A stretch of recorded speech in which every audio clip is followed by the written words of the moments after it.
Hey, from that science project, we're going to a project out in nature called urban foraging, heading out into the woods, finding edible plants, maybe even weeds. Columbia Springs offers classes in how to do this, and we've asked volunteer Eve Hanlon to join us today for sort of an abbreviated workshop in urban foraging. Welcome, Eve. Hello, thank you for having me on today. Yeah, what were we just looking there, that beautiful purple plant? This is called heal-all. It's actually a very medicinal plant. Most people consider it an herb. You can make things like salve out of it, and it's great for your skin in particular. You can eat the greens. They don't taste as good as some other greens, so I like to focus on the medicinal benefits of that. It's pretty cool, and it's really common too in this area. Yes, I think I've seen it out and about. Now, Eve, tell me, urban foraging, it sounds like a fancy term for picking up things in the woods. Is that correct? It is correct, and so the idea that we're teaching here at Columbia Springs, the urban foraging, is that a lot of times when people think of foraging for wild edible plants, they picture themselves like stranded on an island somewhere, eating random things to survive. But in this case, we want to focus on the urban perspective of on the things that you can forage every day right outside your home, in your own backyard, in your neighborhood. And these things are incredibly nutritious, so they're wonderful to add to your diet, just to supplement. These wild edible things consistently are more nutritious than conventional produce at the grocery store. And Absolutely. A lot of them actually taste good. Yeah, let's get to some specifics. A lot of times people picture, what was that? Oh, I just want to talk about some specifics in terms of what people can find. I know that you have something called a narrow leaf plantain. Now, where would I find that, and is that what it looks like? Here it is right here. I'm going to hold it up. So narrowleaf plantain, it's really common. It grows in really poor soil, which we have a lot of. So in compact areas as well, and it tastes amazing. The greens are really good. They're great. You can chop them up, you can add them to salads, you can put them in soup, use them in stir fries.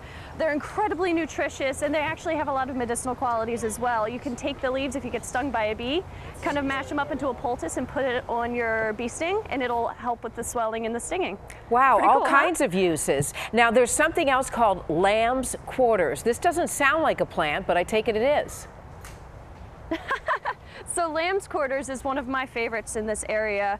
It has a wonderful taste. It's very mild and tender. I compare the taste to spinach, even though it's actually in the amaranth, the grain, in that family.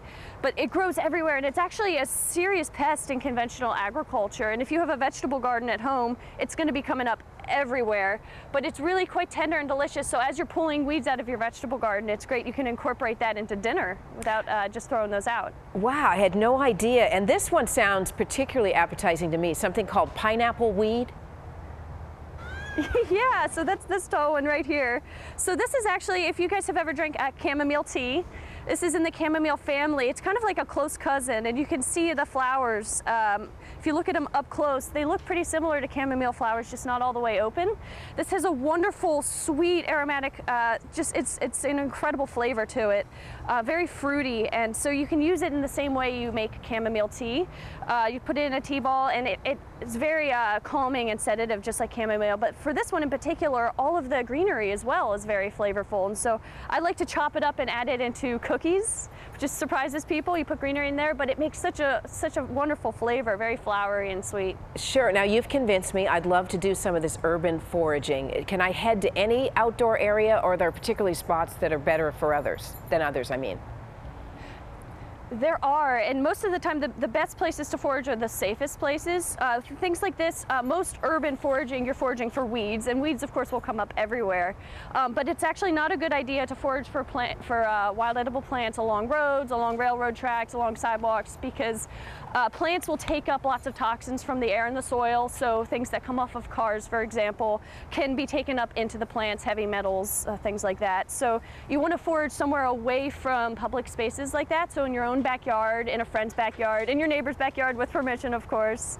Yes. And it's also good to ask to make sure nobody's applied any herbicides or pesticides in the area. Excellent advice. Because some plants can show up to 3 weeks it'll take for them to show signs of being sprayed. Yeah, Eve, I know that if folks want to yeah. learn more and become real experts at this, you have a class happening on Saturday from 10 to noon right there at Columbia Springs, and you can get more information at columbiasprings.org/events. Eve Hanlon, thanks so much for taking us through this process of urban foraging. I can tell you really know your stuff.